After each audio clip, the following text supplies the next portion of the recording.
Hello again, YouTube. So, for the past 2 weeks or so, I've been taking time doing school stuff, learning how to do things between other things. And today, since I finally feel like I'd done enough to at least have something worth showing, I figured I'd show off what I've learned and what I've been able to make so far using Lua, which is Roblox coding language, after following several different tutorials. So, without further ado, let's get into what this actually does instead of just looking at the base model.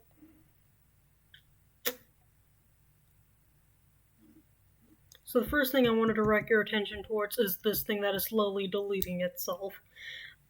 This is actually a really cool thing that you can do using this thing called pair loops, where basically you get an integer. It doesn't really matter what this variable is as long as it's there. And I decided to set it to wait for 1 second, which is what that's doing, and by the end of it, it's all gone. And all of those things that you saw there were in this folder called stacked. The next thing I want to direct your attention to is to the ball that just disappeared and now reappeared. And whenever you click on it, you get potatoes. Now, this is also another really cool thing that I had fun doing. But basically, when it's solid and full, like when this ball is solid and full like this, like it was earlier, it won't move. Seeing how it's moving and how now it's just glowing and refusing to budge. That's a cool thing. Alright, you can go now. Off into the sunset with you. And it's gone. Or at least it turned invisible. Now, let's direct your attention to this thing. I step on it. It gives me potatoes. It was also way up there, where that giant floating cube is.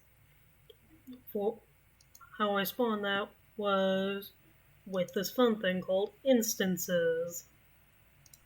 I'll get back to that later.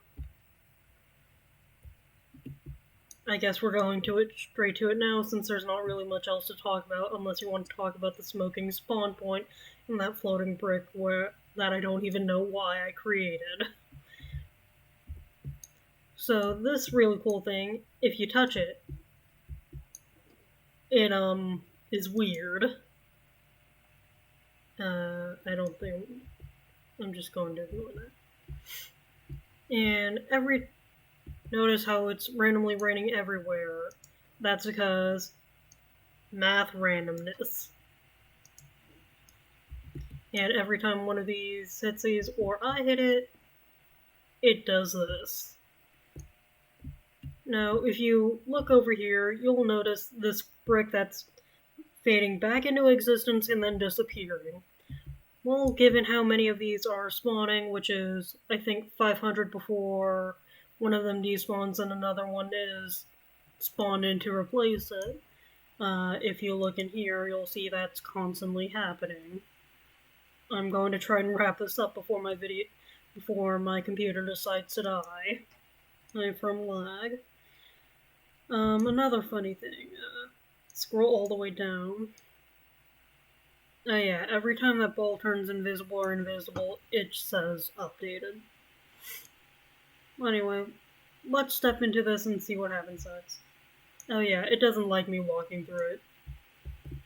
Basically, time anything comes in contact with this, whether it be me or one of these cubes, this brick will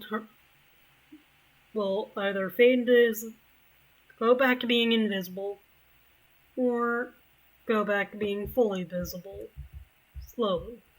Well, anyway, that's the end of the video, and I need more potatoes. Thank you, glowing brick of death and giver of potatoes. Later.